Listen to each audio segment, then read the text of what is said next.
Hi, everyone, and welcome to the Resident Rulebreakers. I'm Kayla. And I'm Camille.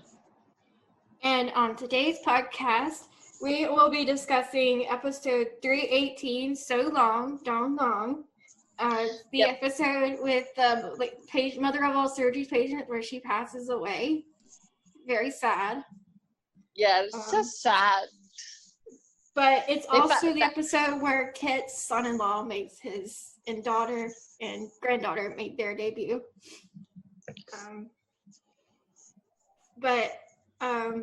Before we jump into discussing the episode, just as early as before we were taping this podcast episode, we got word of the episode title for the episode 401, which is called A Wedding, a Funeral.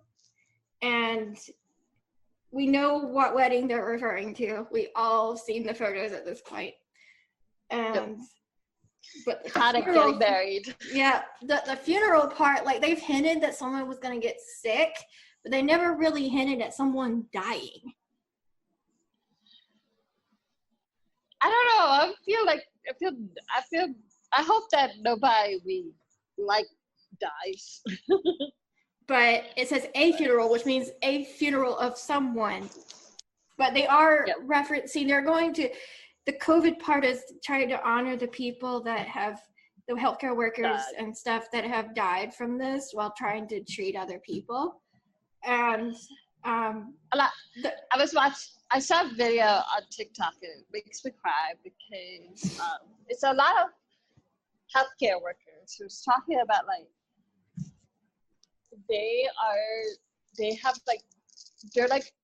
their patients are coding 5 patients a day when it's dying almost.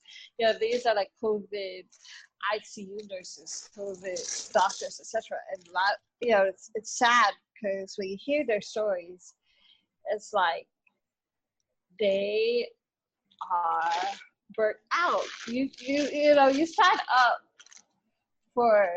to save lives. Yeah, that's what you want to do as a doctor, as a nurse, whatever. Is you want to save lives, except this is a pandemic that is so rampant and it's so new. And how do you trade for that? You don't trade for that. You know what I mean? You can't trade for that. There's no way to trade for that. And also people in the comment section of the video, the guy says, don't forget the people the post-care, the morticians, the people who's having to take care of the dead bodies or whatever. So they're overwhelmed too, because after the coding, and there's stories of them having to put bodies in the street in tents just so they can have a place to put them in certain cities. Yes. New York is just going crazy and stuff. It's just like I said, people keep forgetting that this is just the Thanksgiving surge hasn't even hit yet. So this is it'll hit at Christmas. It will hit next week probably. Yeah, because they said that it takes about 2 weeks, right? So the Thanksgiving surge it'll probably hit sometime this week or whatever. And then we have Christmas and holidays or whatever, and that's gonna be crazier.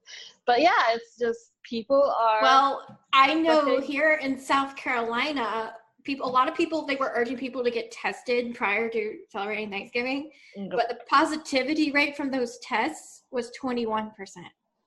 Ouch. Yeah. This whole the thing that gets on my nerves is the number of responses to the resident touching coronavirus.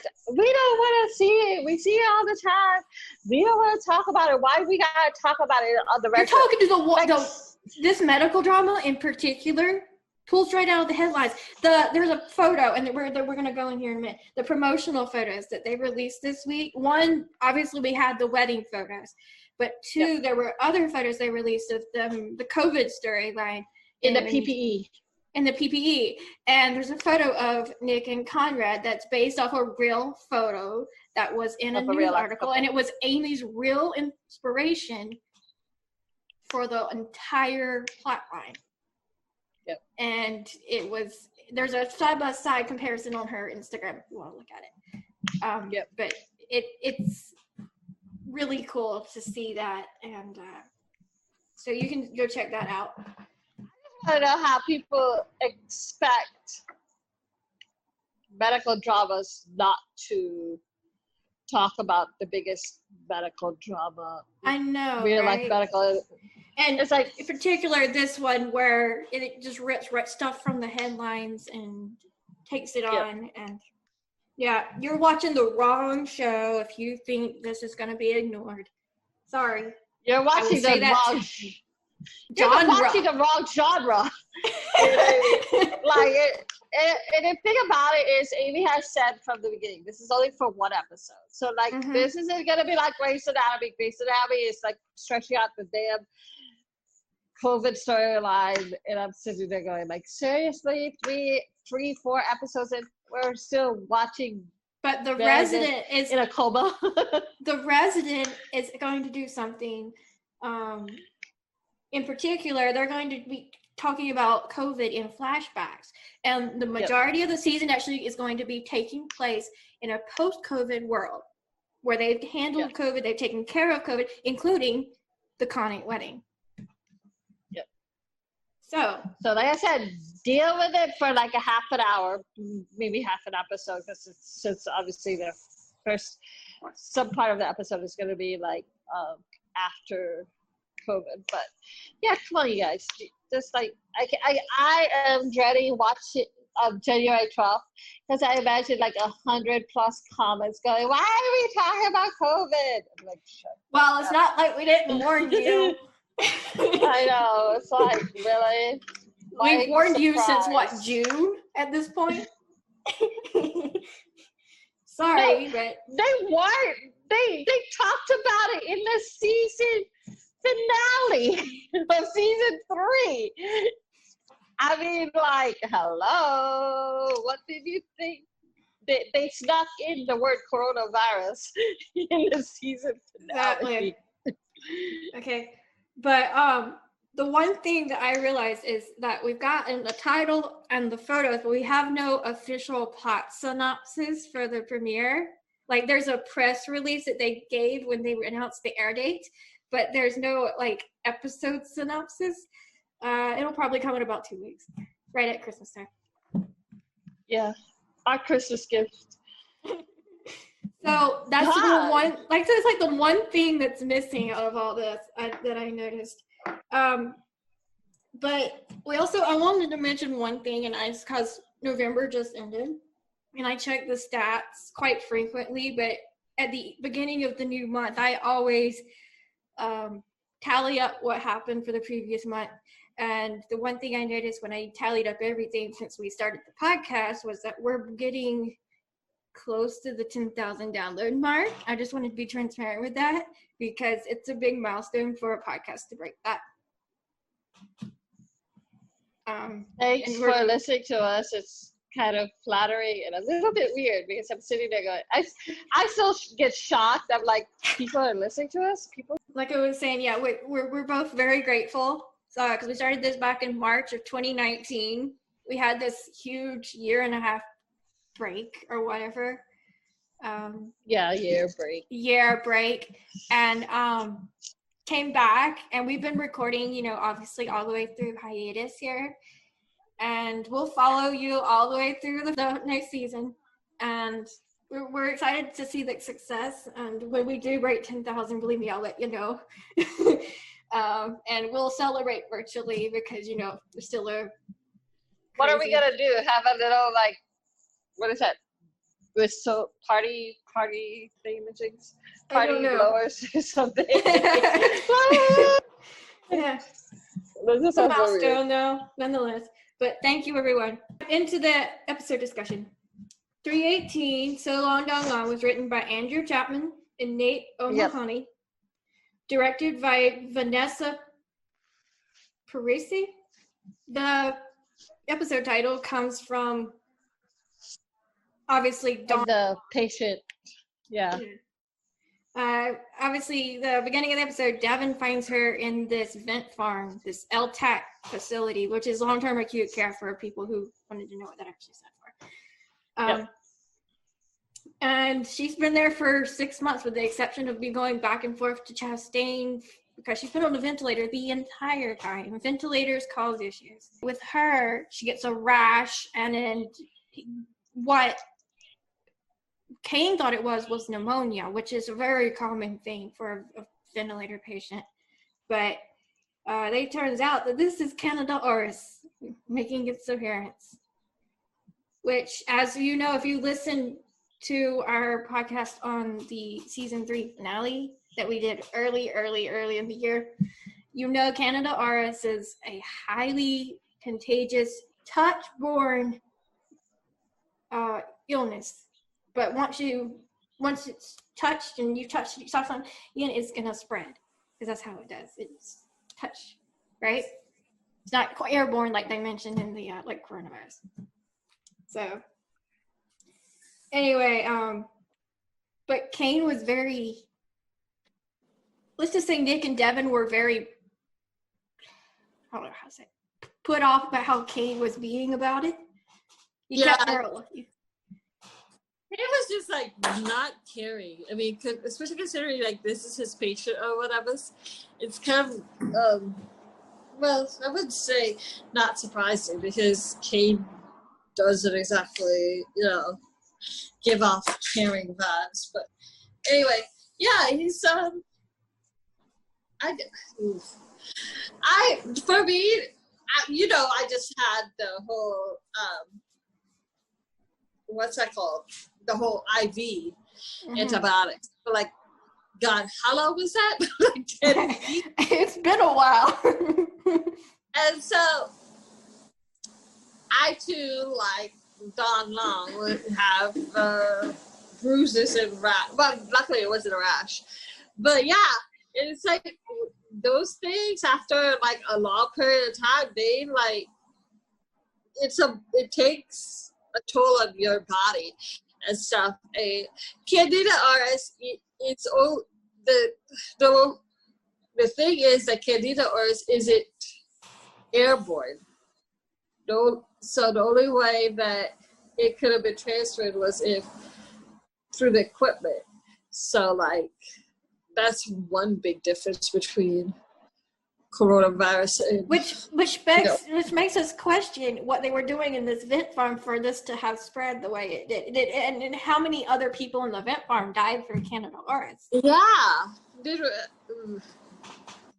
And are we gonna like explore the vent farm story? Like, what the hell happens to the rest of those patients in season 4? You know what I mean? Yeah, that's a good storyline. Like the long gap between the seasons, and the way that season 3 ended so abruptly without like really much of a closure on the storylines. You're like, season 4, you're like, okay, we need a refresher on season 3. What happened to 3? Which is exactly why we're here on this episode now, to try to not only refresh ourselves, but hopefully you as a listener watch the episodes as we're discussing them and get a refresher as well. So yeah. But anyway, yeah, what Cain did was very unethical. Not only that, but he kept her alive for 6 months just to claim that the mother of all surgeries was successful, which, by the way, it wasn't. She never woke up. Nope. But like for it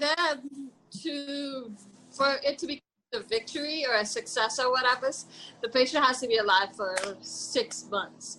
So that's why he like kept on the vent for as long as he could, giving hope to the kids that she'll get better or whatever, false hope and stuff like that. And so that he can claim it as a success, like, oh, I did this. But like what you did was leave the poor woman being a vegetable for 6 months and gave the kids hope. There's a quote from Emily Dickinson about hope is a feather or something that it's hard to let go or whatever. But yeah, it's sad. It's what I feel like the biggest victims of the whole Don Long thing are her kids. You know what I mean?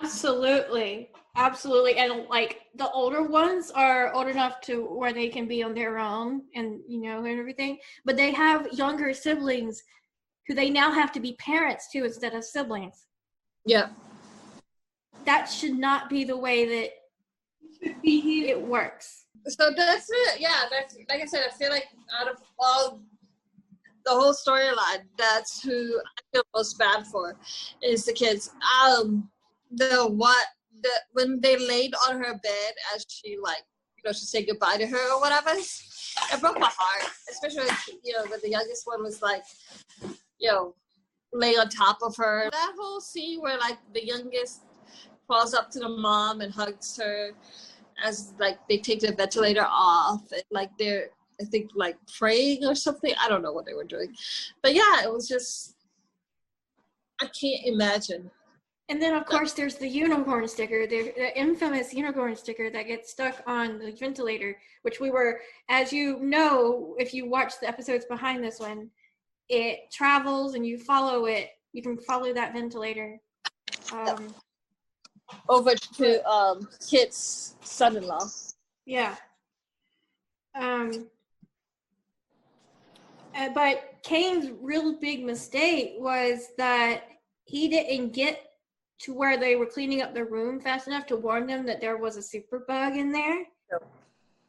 So not only did the ventilator not get cleaned, but the room didn't get sanitized properly. Nope. So, and then of course we know that they were actually going to try to keep it under wraps instead of alarming people. So I think it was a mistake. Well, like, told Cain that, right? He was like, don't make a big deal about it because, you know, of all the PR nightmare, if people find out that we have this superbug in the hospital or whatever, Cain wanted to make it publicly known or whatever. Kim was like, no, keep it quiet or whatever. And that's what Logan Kim. Ugh. That's what gets Cain in trouble with the rest of the hospital. Yeah. Episode. But yeah. You know, someone in our group had posted, what was like your least favorite storyline of the resident so far? And my least favorites were Alec from season 2, and Cain's redemption story, just because it came way too late. Way too late. You spent a whole season making him like the devil incarnate or whatever. So then, like, the season finale, we're supposed to meet his ex-girlfriend and find some soul in that death. You know what I mean? But Pet's son-in-law and her daughter and her granddaughter make their first appearance. Yeah. And the sad part about this is he has cancer. Yeah. He has lymphoma. And when Conrad first realizes, and Kit too, when they first realize what's on the scan, like, Kit's like, don't scare him. Her daughter has bad anxiety and all these issues, and but finally, when push came to shove, Conrad was brutally honest and said, you have a 50% chance of surviving. Conrad had to pretty much remind Kit that, her daughter is strong. She can handle this. She got you or whatever. So I felt so bad too because, like, he had to be put under a coma kind of thing to deal with his treatment or whatever, to deal with his cancer. And that's when he gets Don Long's ventilator stuff. And the next couple episodes, or we're going to talk about the next episode next week. So, but in the next couple episodes, Derek doesn't fare too well and ends up getting an infected vent and ends up getting Candida auris and he goes blind. Yeah. So much that. But yeah, we don't really know what happens after that, and I'm hoping that they pick it up again in season 4. You know, I'm hoping they'll continue the storyline. But we don't know a lot of. They don't sacrifice it to have the wedding and everything. Yeah, I don't know how the whole thing is gonna flow. Yeah, me neither. They keep saying that they're gonna have the COVID as a flashbacks. So does that mean that the whole it will all be in this future COVID non-existent future? The whole season 4 episode, season 4 premiere episode, and then like you'll get little scenes as like memories of what happened during COVID or what I was, you know what I mean? But we don't know. But season 3 episode storylines should be explored too. I mean, like, is Logan's offer accepted? Is, you know, what happens to Cain? What, you know, etc. It's just crazy. So continue on, but also offer us flashbacks into what happened during this COVID timeline with the rest of these plot lines that need to be wrapped up. Yep. But there's also another plot line in here, and it is Bell continuing his journey as a TV doctor. Ring that bell. Ring the bell. That's when it comes in. That phrase comes in this episode. I'm surprised, honestly, that nobody, like, they waited 3 seasons to even think about that. Like, what's the catchphrase in the pilot by Conrad? Go be a TV doctor. No, I'm talking about the catchphrase. Yeah, the bell. Yeah, the ring the bell. Yeah, the catchphrase. I'm surprised that we never even thought about that until season 3. Oh my God, ring the bell. But Bell, he's put out with Chastain because they cleared his surgery schedule, and he's trying to find something to do. And AJ and Nolan are both teasing him, and he's just like, whatever. Eventually, AJ does come through for him, and he offers to let him help him do this marathon overnight surgery on the owner of the Georgia football team. Yeah. Ding, ding, ding, ding, ding. Football is in soccer, by the way, guys. Not football. Football, you know what's soccer? What's his name? I remember we talked to Bruce. We had to ask him about what his thoughts were on like TV Doctor C or whatever. So he's like, I liked it, but you know, he felt separated, didn't he? TV studio thing. He's not interacting with the other actual cast members, and there's like, you know, that dynamic kind of thing with the other cast members that is missing when he's like doing scenes on his own as the TV doctor on the TV talk show or whatever. You know what I mean? Mm-hmm. Yep.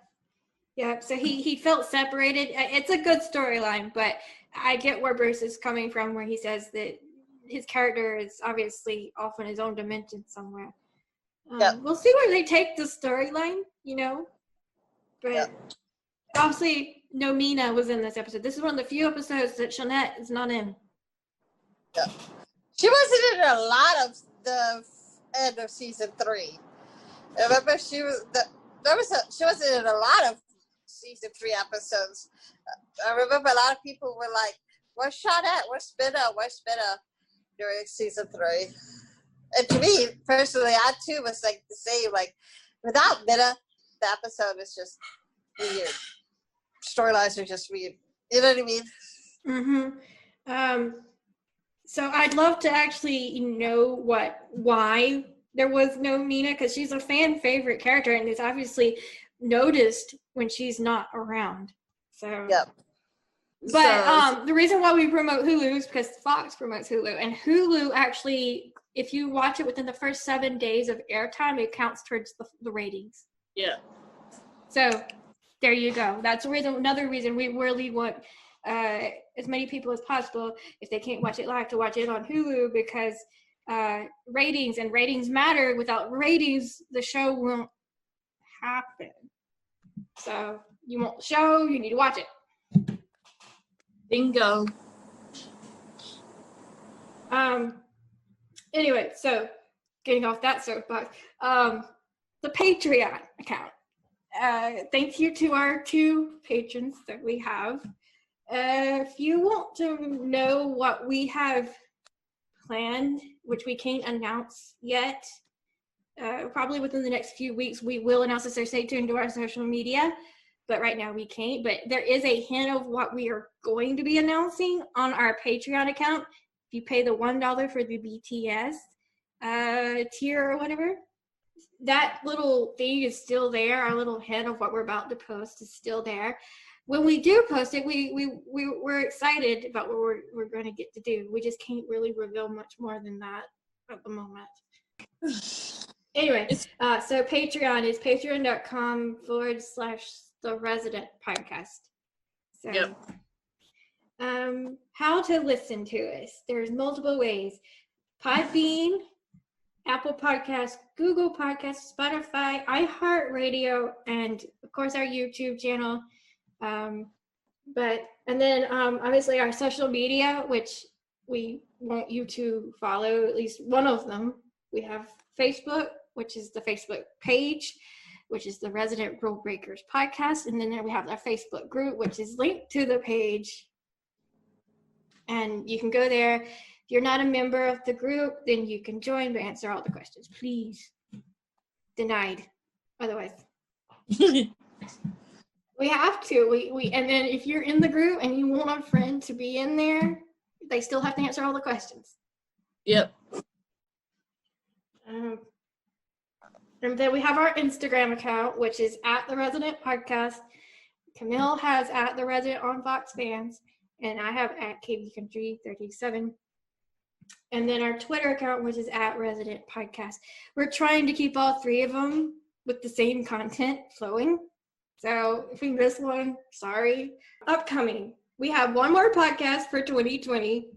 So we can say bye to 2020 forever, because this year has sucked.